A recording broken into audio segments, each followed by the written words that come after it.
नमस्कार दोस्तों, लाइफ की पाठशाला चैनल में आपका स्वागत है।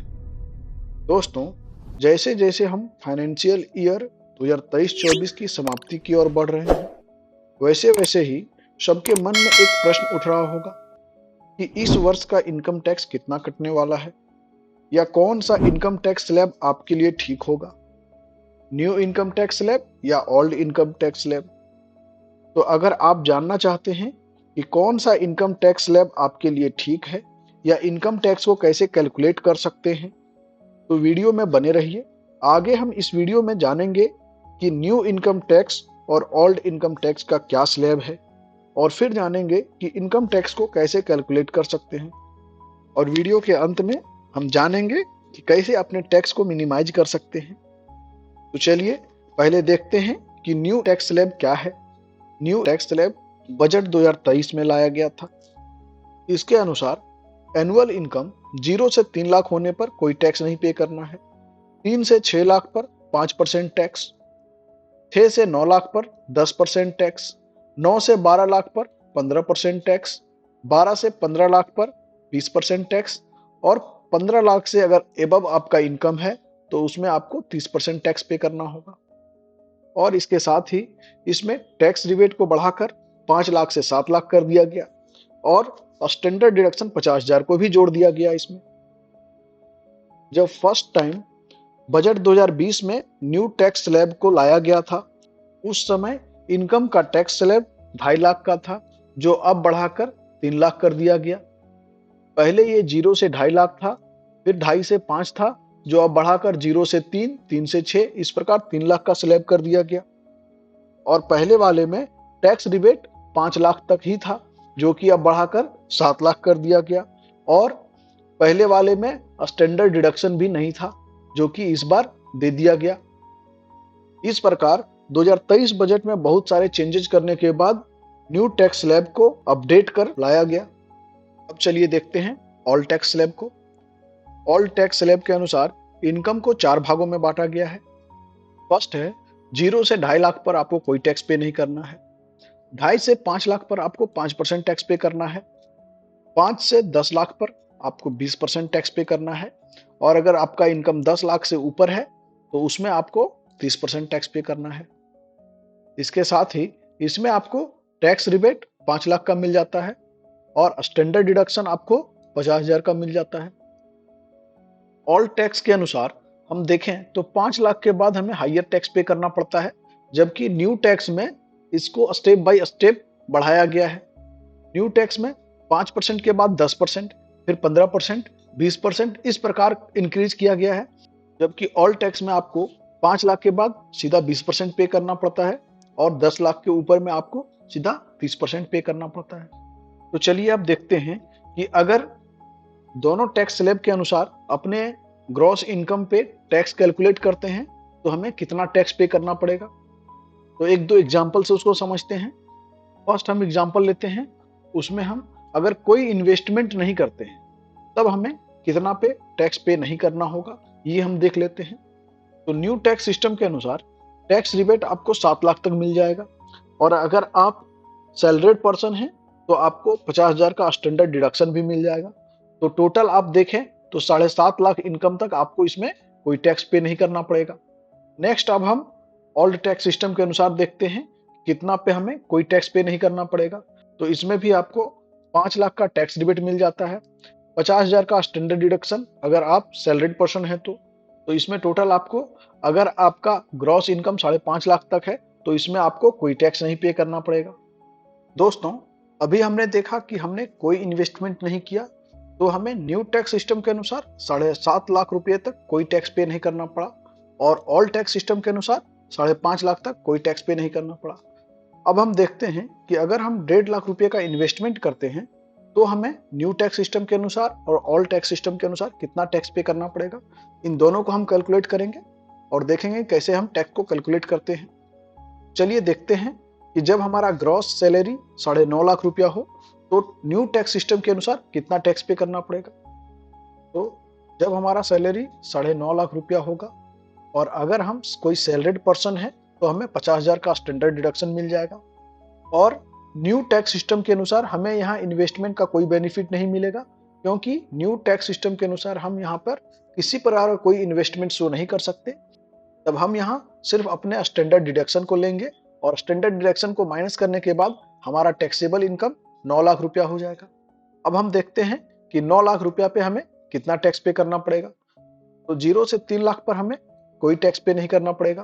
3 से 6 लाख पर 5% के अनुसार 15,000 रुपया टैक्स पे करना पड़ेगा। 6 से 9 लाख पर 10% के अनुसार 30,000 टैक्स पे करना होगा। और 9 से 12 लाख के बीच 15% टैक्स है, पर हमारा इनकम यहाँ 9 लाख रुपया है, इसीलिए हमें यहाँ कोई टैक्स पे नहीं करना पड़ेगा। तो टोटल टैक्स हमें यहाँ 45,000 का पे करना पड़ेगा।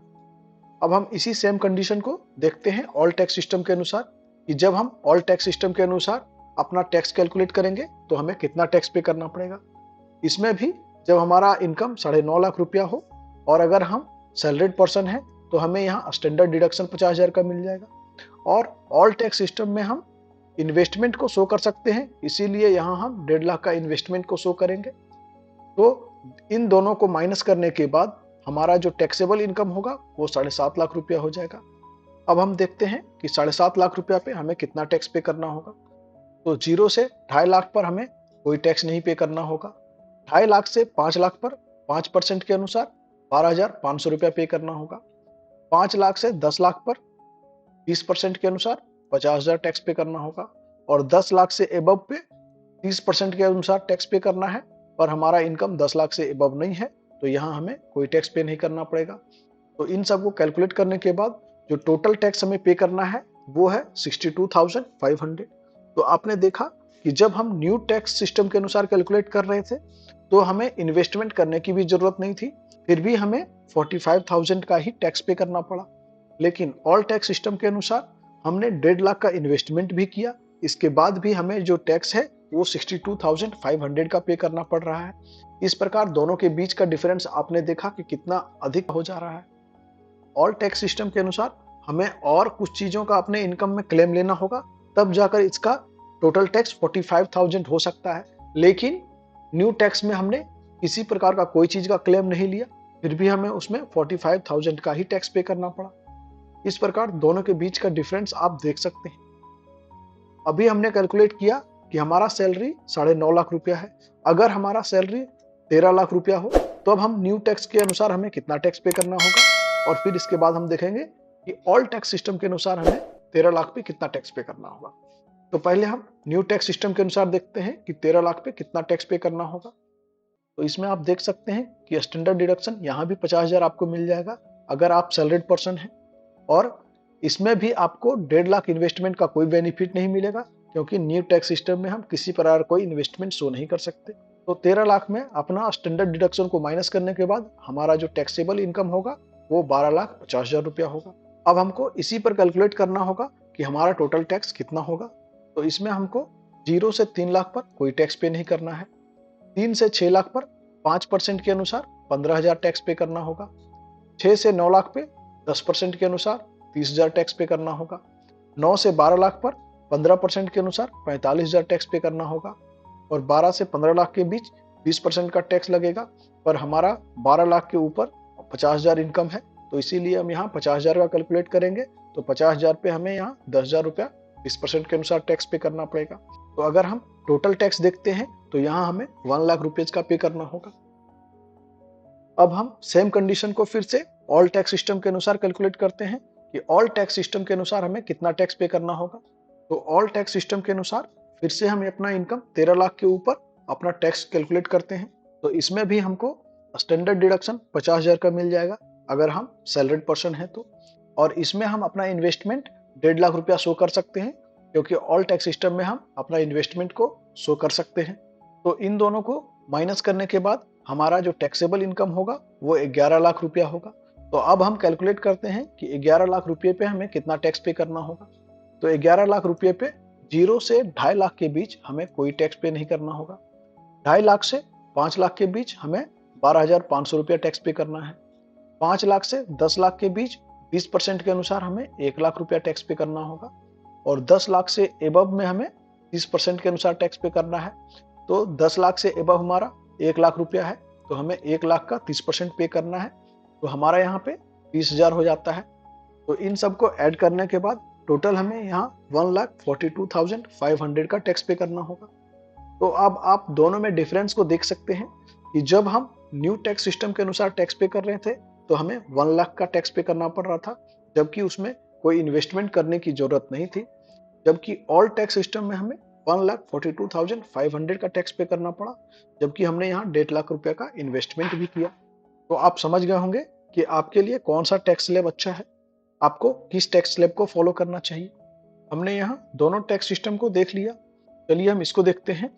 अब क्या ऐसा संभव है कि जब हमारा सैलरी 13 लाख रुपया हो और ऑल टैक्स सिस्टम के अनुसार हमें कोई टैक्स पे करना ना पड़े? ऐसा किस कंडीशन में हो सकता है, इसको हम देखते हैं। तो उसके लिए हमें अपना क्लेम कहाँ कहाँ लेना है, किस प्रकार से लेना है, इसको हम देखते हैं। तो इसमें फर्स्ट हम स्टैंडर्ड डिडक्शन का क्लेम ले रहे हैं। ये क्लेम सिर्फ सैलरीड पर्सन ले सकता है। इसके बाद हम अपना इन्वेस्टमेंट शो कर रहे हैं कि एटीसी के तहत हमने 1.5 लाख रुपए का इन्वेस्टमेंट किया। इसके बाद एचआरए में हमने 86,400 का क्लेम लिया है। ये कैसे लिया है? हमने यहाँ पे अपना बेसिक 60,000 माना है और डीए हमने 27,500 माना है। हम इसमें मान रहे हैं कि जो हमारा एचआरए सैलरी स्लिप में मिल रहा है वो 15,500 मिल रहा है और रेंट जो हम पे कर रहे हैं वो 16,000 पे कर रहे हैं। तो एचआरए को कैलकुलेट करने के लिए 3 कंडीशन होता है। तीनों कंडीशन में सबसे लो वैल्यू जिसका आता है उसी को हम एचआरए में क्लेम कर सकते हैं। तो तीनों में हम कैलकुलेट करते हैं कि किस में हमारा लो वैल्यू आता है। फर्स्ट कंडीशन के अनुसार 40% ऑफ बेसिक और डीए होना चाहिए, तो 40% बेसिक और डीए हमारा 35,000 रुपया हो जा रहा है। सेकेंड कंडीशन है कि जो हमें एक्चुअल एचआरए रिसीव्ड हो रहा है वो होना चाहिए, तो उसके अनुसार 15,500 हो रहा है। और थर्ड कंडीशन है कि जो आप एक्चुअल रेंट पे कर रहे हैं उसमें 10% of basic plus DA minus कर देना है। तो एक्चुअल रेंट हमारा 16,000 है, उसमें हम 10% बेसिक डीए को माइनस कर रहे हैं, तो 8800 माइनस कर दे रहे हैं। तो यहाँ से हमारा वैल्यू 7200 पर मंथ आ रहा है। तो इस प्रकार सबसे लो वैल्यू हमारा 7200 का है। तो इसके अनुसार जब हम कैलकुलेट करते हैं तो 7200 को जब हम 12 से मल्टीप्लाई करते हैं तो इसका वैल्यू हमारा 86,400 आ रहा है। तो इसी को हमने यहाँ पर क्लेम लिया है।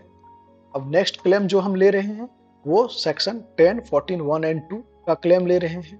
इसमें आप अपने सैलरी स्लिप में जो अलाउंसेस मिलता है उसका क्लेम ले सकते हैं। तो इसमें हमने यहाँ पर 24,000 का क्लेम लिया है। इसके बाद है एनपीएस 80 सीसीडी 1 और एनपीएस 80 सीसीडी 2। एनपीएस 80 सीसीडी 1 में आप मैक्सिमम 50,000 का क्लेम ले सकते हैं और ये क्लेम होता है जो आपका इनकम से 10% डिडक्ट होकर एनपीएस के अकाउंट में जाता है, उसका क्लेम आप इसमें ले सकते हैं। और एनपीएस 80 सीसीडी 2 में जो आपका एम्प्लॉयर 10% आपके एनपीएस अकाउंट में सेंड करता है उसका क्लेम आप यहाँ ले सकते हैं। एनपीएस सीसीडी 1 में 50,000 का लिमिट है, लेकिन 80 सीसीडी 2 में कोई लिमिट नहीं है। जो आपका एक्चुअल अमाउंट कटता है उसको आप यहाँ पर शो कर सकते हैं। अब हमने नेक्स्ट क्लेम जो लिया है वो 80D के अंतर्गत मेडिकल इंश्योरेंस का क्लेम है। इसमें हमने 80,000 का क्लेम लिया है, जिसमें 25,000 सेल्फ का मेडिकल इंश्योरेंस के लिए है और 5,000 का हेल्थ चेकअप के लिए हमने क्लेम लिया है और 50,000 का क्लेम हमने पेरेंट्स के मेडिकल एक्सपेंडिचर के लिए लिया है। लेकिन इसके लिए एक कंडीशन है कि आपके पेरेंट्स का एज 60 प्लस होना चाहिए, अर्थात पेरेंट्स आपका सीनियर सिटीजन होना चाहिए, तभी आप ये क्लेम ले सकते हैं। तो टोटल हमने यहाँ पर 80,000 का क्लेम लिया है। इसके बाद जो नेक्स्ट क्लेम लिया है हमने होम लोन पे लिया है। इसमें हमने होम लोन का इंटरेस्ट पे 2 लाख का टोटल क्लेम लिया है, जो कि मैक्सिमम लिमिट भी 2 लाख ही है। इसके बाद हमने जो नेक्स्ट क्लेम लिया है वो एजुकेशनल लोन पे लिया है। एजुकेशनल लोन पे हमने 1 लाख रुपए का इंटरेस्ट का क्लेम लिया है। इसमें आपका जो एक्चुअल इंटरेस्ट होता है आप उसका क्लेम ले सकते हैं। इसके बाद लास्ट क्लेम हमने सेविंग बैंक अकाउंट के इंटरेस्ट का लिया है। हमने यहाँ पर सेविंग बैंक अकाउंट इंटरेस्ट पे 10,000 का क्लेम लिया है, जो कि ये मैक्सिमम है, इससे ज़्यादा आप यहाँ पे क्लेम नहीं ले सकते हैं। तो इतने सारे क्लेम लेने के बाद जो हमारा टैक्सेबल इनकम है वो 4,53,600 हो जा रहा है।